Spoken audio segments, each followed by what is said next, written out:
그러면 이번에는 한옥의 시공 과정에 관하여 말씀드리도록 하겠습니다. 앞에서 말씀드린 것처럼 한옥을 짓는 데 있어서 가장 중요한 과정은 설계와 시공이라고 말씀드렸습니다. 이것은 비단 한옥뿐만 아니라 다른 건축에서도 똑같은 내용이 되겠습니다. 그래서 한옥을 짓기 위해서 먼저 설계를 하고 그 다음에 시공을 하게 되는데 이 두 과정이 가장 중요한 내용이 되겠습니다. 그러면 먼저 이 시공을 담당하는 그런 사람들에 관하여 먼저 알아보도록 하겠습니다. 먼저 가장 중요한 일을 하는 사람들이 대목수가 되겠습니다. 우리가 일반적으로 대목장 또는 도편수라고도 하는데 목재를 다듬어서 한옥 구조체에 해당하는 기둥이나 보, 도리, 공포를 짜고 그 다음에 추녀를 만들고 석가래 걸기 등의 지붕의 모양을 결정하는 일을 하는 사람들입니다. 그러니까 한옥 시공에 있어서 가장 주도적인 역할을 하는 사람들이 대목수라고 하겠습니다. 여기 대목수에 이어서 소목수는 집에 가구를 꾸미는 사람들을 일반적으로 이야기하는데 창이나 창문살, 반자, 마루, 난간 등을 짜는 사람들이 되겠습니다. 그러니까 한옥을 짓는 데 있어서 전체적인 구조체를 만드는 사람이 대목수라고 한다면 나머지 작은 부분들, 가구들 이런 부분을 만드는 사람이 소목수, 소목장이라고 하겠습니다. 이외에 다른 부차적인 공사를 수행하는 사람으로서 흙벽공이 있는데 흙벽공은 벽체를 흙으로 채우는 일을 담당하거나 아니면 다른 부재로 벽을 채우는 일을 담당하는 사람을 말하고 있습니다. 기와공은 말 그대로 지붕을 만드는 단계에서 기와 있는 일을 수행하는 사람을 얘기합니다. 그리고 단청장은 우리가 잘 알고 있는 것처럼 한옥에서 가장 중요한 장식 요소인 단청을 그리는 일을 맡게 됩니다.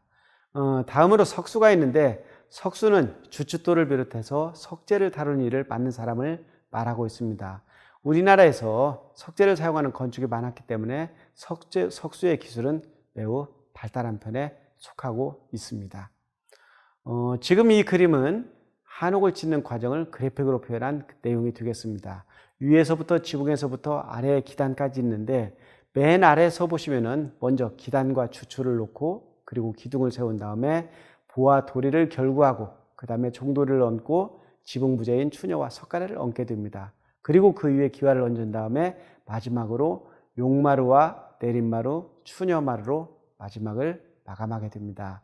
이러한 구조체로 이루어지는 것이 한옥인데 이 한옥이 기단에서부터 지붕 끝에까지 못이 하나도 없이 결구되었다는 것은 매우 우수한 과학적인 산물이고 합리적인 구조라는 것을 우리가 알 수 있는 것입니다. 일반적으로 한옥은 앞에서 기초 부분과 그 다음에 몸체 부분, 지붕 부분으로 나누어졌습니다. 지금 여기에서 보여주는 부분은 기초 부분과 기둥 부분이 되겠습니다. 먼저 기초 부분에 있어서 기단에 조추를 놓고 그리고 기둥을 세운 다음에 입공과 창방 그리고 주두, 소로, 장여, 보, 도리를 순서대로 결구하면서 위로 맞춰나가는 과정을 보고 계십니다. 이 부분은 온돌 구조가 되겠습니다.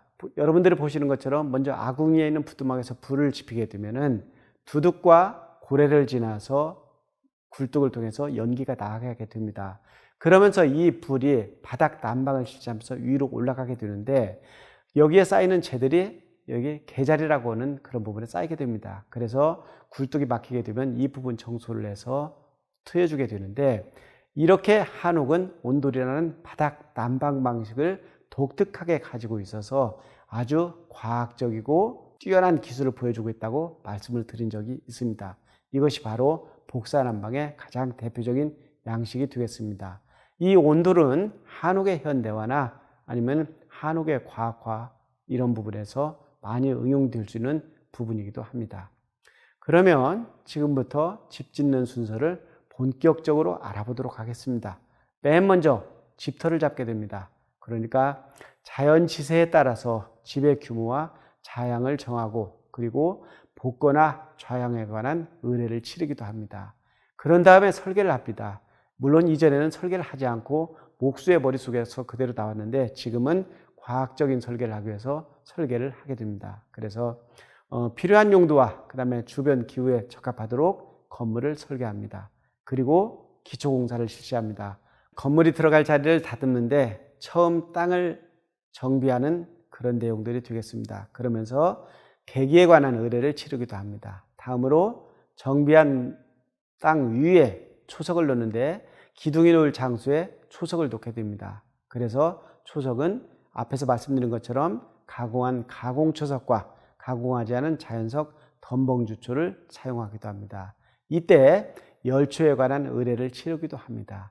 다음으로 치목작업이 되겠습니다. 치목작업은 한옥이 목조로 이루어지는데 목조를 다듬는 가장 중요한 내용이 되겠습니다. 일반적으로 치목은 나무를 필요한 각 부재로 다듬는 작업을 얘기를 하는데 치목에 관한 의뢰를 치르기도 합니다. 그리고 치목장은 직접 건축할 현장보다는 일정한 거리를 떼어 가지고 다른 비를 피할 수 있는 장소에서 치목을 하는 경우가 많습니다. 그래서 치목을 한 다음에 이것을 현장으로 이동을 해서 거기에서 조립을 하게 되는 것입니다. 조립은 기둥을 세우고 보와 도리를 얹은 다음 석가래, 개판 등의 지붕 부재를 조립하는 과정을 말하게 됩니다. 이 과정을 거치면 한옥의 기본 구조가 완성이 되는데 입주와 상량의 의뢰를 치르게 됩니다. 상량 의뢰는 여러분들이 일반적으로 가장 잘 알고 있는 한옥을 짓는 과정에서 유명한 의뢰가 되겠습니다. 다음에는 지붕공사에 해당이 되겠습니다. 그래서 먼저 기와입기가 있는데 기와입기는 기와장이가 완성한 지붕 구조에 나무와 흙을 두텁게 쌓고 깐 후 암기와와 수기와를 까는 과정이 되겠습니다. 그리고 이렇게 되면은 한옥에 관한 기본 구조체가 완성이 되면서 비를 피할 수 있게 됩니다. 이렇게 비를 피할 수 있게 된 기본 구조를 만들어 놓은 다음에 내부 공사로 들어가게 됩니다. 지금부터는 내부 공사에 해당이 되는데 수장들에게는 모든 구조 부재가 안정된 후 벽선 등을 설치하는 공사가 되겠습니다. 그리고 흙벽치기는 흙벽자위가 진흙이나 백토, 생석유 등을 섞은 흙을 집 등을 섞어서 벽을 바르는 과정이 되겠습니다. 다음으로 마감공사는 온돌, 마루, 난간, 창호공사 등인데 이것은 주로 소목장이 집을 한옥을 건축하는 과정에서 마지막에 마무리하는 과정이라고 생각하시면 되겠습니다. 여기까지 해서 한옥에 관한 건축공사는 모두 다 끝나게 되는 것입니다. 그런 다음에 주변 가꾸기나 조경공사를 통해서 건물 주변에 꽃밭을 만들고 장독대를 만들고 담장을 만들고 대문 등을 설치하면서 집을 꾸미게 됩니다. 그리고 다 완성이 된 다음에 풍수에 따라서 정해진 날을 잡아가지고 집에 들어가는 입택하기가 있습니다. 그래서 입택 의뢰를 치르기도 합니다.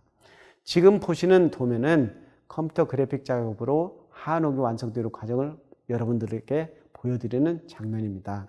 먼저 기단을 정비한 다음에 주초를 놓고 그리고 기둥을 세운 다음에 위에 창방과 평방을 놓고 그 위에 도리와 대들보를 놓고 그런 다음에 지붕을 얹는 공사 순서가 되겠습니다.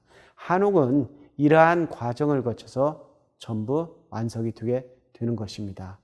지금 이 사진들은 집을 짓는 과정을 보여드리고 있는데 먼저 집터를 잡을 때 하는 의뢰를 보시고 계십니다. 그리고 집안 정비 공사를 한 다음에 기둥을 세우고 하면서 집이 완성되는 과정을 보시고 계십니다.